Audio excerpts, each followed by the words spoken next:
Let's talk about a Spyderco I didn't know existed. This is the Spyderco Drunken. And when I did the unboxing from Mike down in Australia, I got a little confused with the Spyderco Spidey Chef. Because at first glance, if you're not really familiar with either, as I'm not, I've done a video on the Spidey Chef before, but it's not one I've ever owned. It's not one that I'm, super familiar with.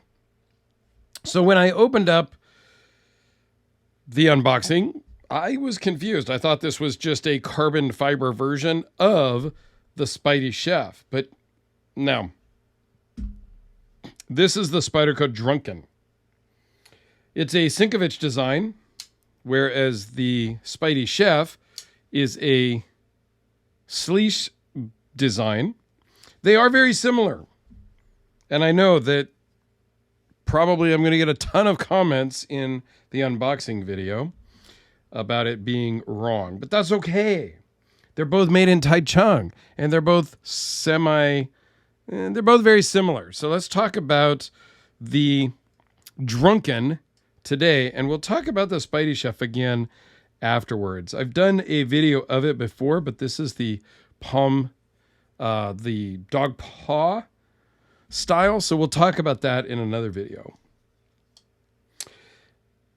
This is a cool knife in the materials and whatnot, but it's not my favorite style. Neither is the Spidey Chef or the Sleesh Bowie, another Spyderco that I've done.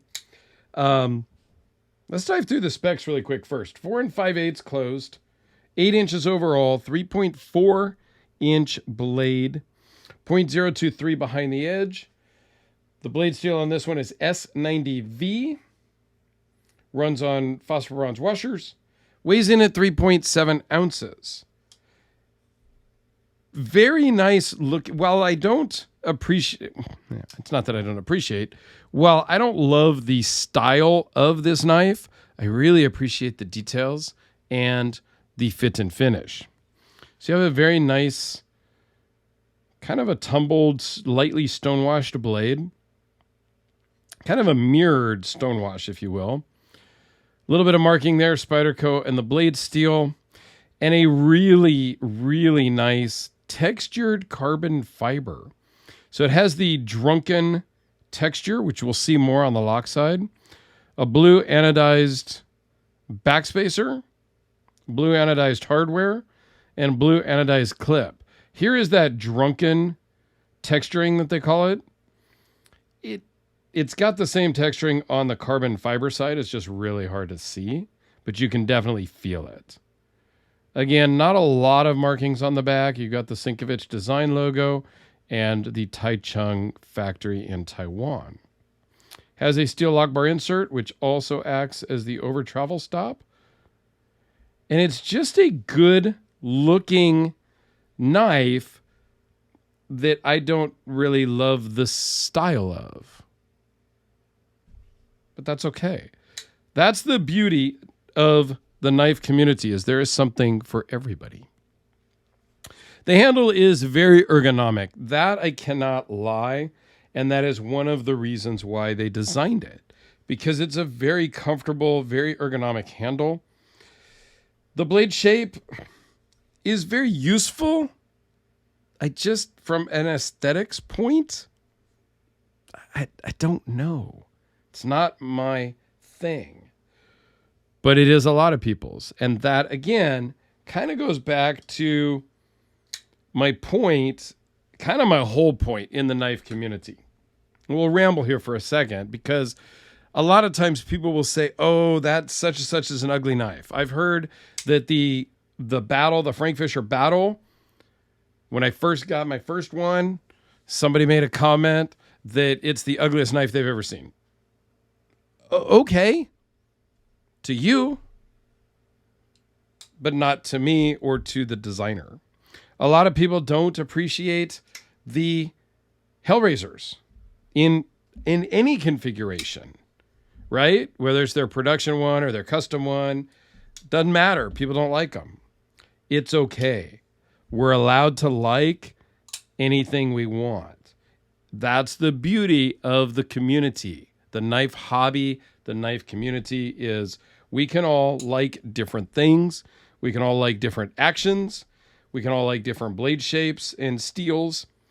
But we should all still be able to get along and not judge other people by the things that they are buying. Whether it's, a $20 or $30 honey badger, and these might be a little bit more now, up to, multi-$1,000 customs. I appreciate both of these knives for what they are.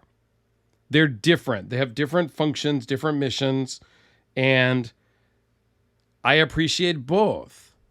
And I would hope that people that are watching my channel and helping grow my channel and my live streams and stuff like that will equally appreciate the $10, $20 knives all the way up to the $10,000 knives, whether you like them or not.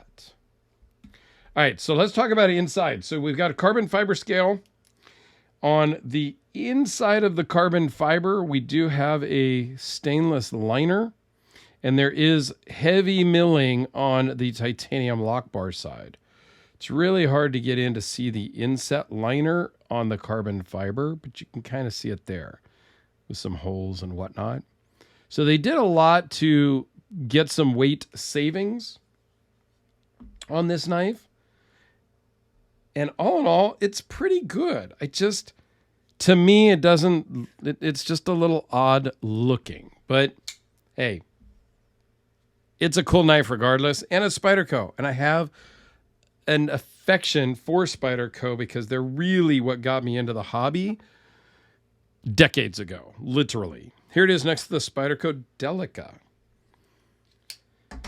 Since I pulled out the battle, let's give it to you side by side with the battle with the North Arms Skaha 2.